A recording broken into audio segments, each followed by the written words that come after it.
Let's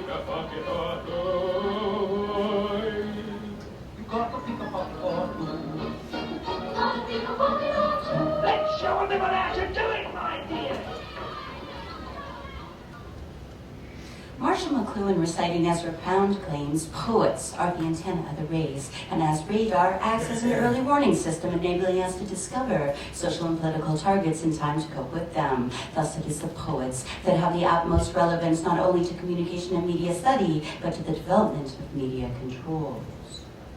McLuhan writes of using avant-garde poetics to organize the data of the historian and the social scientist, recognizing the value of reading records and statistics of technology through cultural forms. 50 years later, conceptual poetry arrives and operates by archiving and cataloging cultural spam, not creating, but managing information.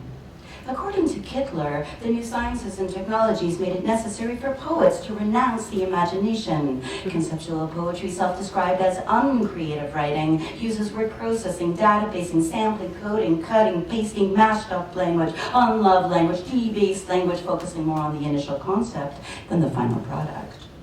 Just as the telegraph turned words into a commodity, Rob Fetterman's pop-up workshop selling language creates an information economy, highlighting how language is both material object and act of transference, media, message, content, and container, and an endless remarkability of production, consumption, transcription, and transaction. Like how Pound saw literature as news that stays news, imparting crucial information about meaning-making as it circulates through culture, McLuhan saw the newspaper as a mosaic, where the date line replaced the storyline, an intertextual matrix of extracted, immaculate, bracketed, track-sack fractures, where you can read it in any order you want. Throughout history, conceptual poets have used the newspaper as source material for their investigations into different models of communication. Marinetti, Mallarmé, the Italian futurists, Wyndham Lewis, Picasso, and the Cubists, Sarge, Schwitters, Geisen, Burroughs, all beaten, bruised, blasted, and cut up resourcing systems of semiotic slippage. A recent manifestation of this is Kenny Goldsmith's Day, a word-for-word transcription of the entire New York Times newspaper for September 1st, 2000. By making no distinction between article, editorial, and ad, disregarding all typographical treatments, it not only questions the hierarchy of information, but foregrounds the diversity of communication models comprised of yesterday's news. This sense of recreating the past through mimicry and transcription inevitably results in a reevaluation of history. For Zizek, to build a future, you have to ransack the past. McLuhan's rearview mirror, Benjamin's angel of history, ceaselessly walks into the future where contents regenerate in an autopoietic past of the past.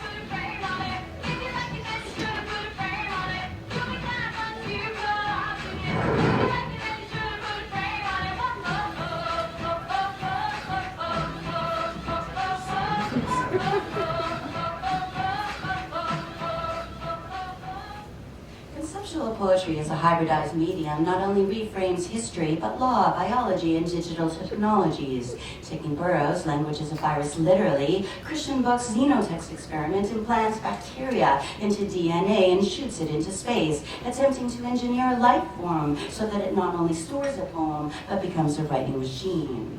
Conceptual poetry is not only questioning genre, but the hierarchical domains of discourse, urging us to look at the poetic qualities of the excluded languages of the everyday, the internet, the street, graffiti, radio broadcast, news reports. Goldsmith recently read at the White House, filmed live and globally broadcast. He read a listing of traffic reports from 1010 winds. Bridge, which is jammed coming into Manhattan. Right now you've also got jam-ups on the Brooklyn Bridge, bumper to Brooklyn, but the lower roadway is wide open. The Brooklyn Bridge is swamped. The FDR Drive's not looking good either, bumper to bumper right off the Manhattan Bridge. Meanwhile, the West Side Tunnel delays begin in the 70s and they go all the way south down to the Battery Tunnel.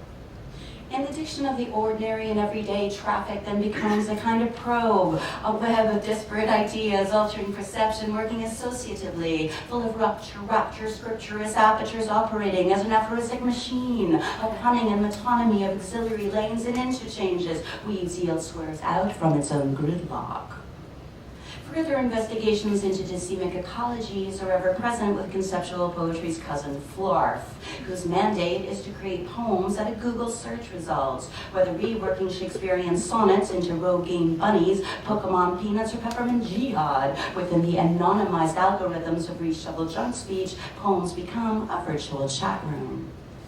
Canadian conceptual poets Bissett and Beaulieu also offered probing investigations into meaning production as an interlingual ecosystem, enacting what Guattari might call a transversal practice of surfaces with asignifying semiological dimensions that establish figural narratives with the figure refigured in a continually shifting ground.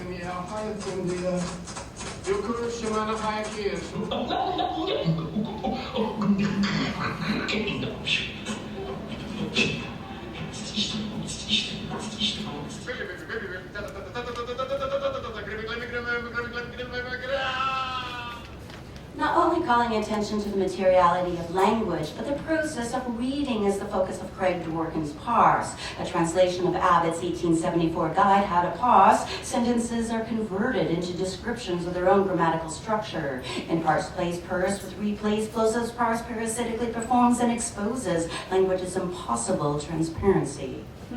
Thus, for conceptual poets, the poem is not just a repository of information, but reframing, repurposing, it's recreating, not so much in the age of mechanical reproducibility, but in the age of mimetic proliferation, exposing itself as units, a cultural knowledge, virally replicating itself. It's doing with language what language has always done for itself, resembling something it is not.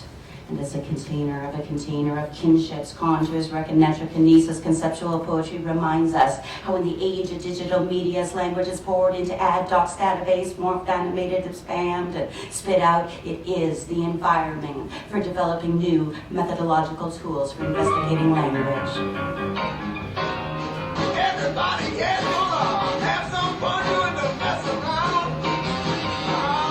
Doing the mess around. They're doing the mess around.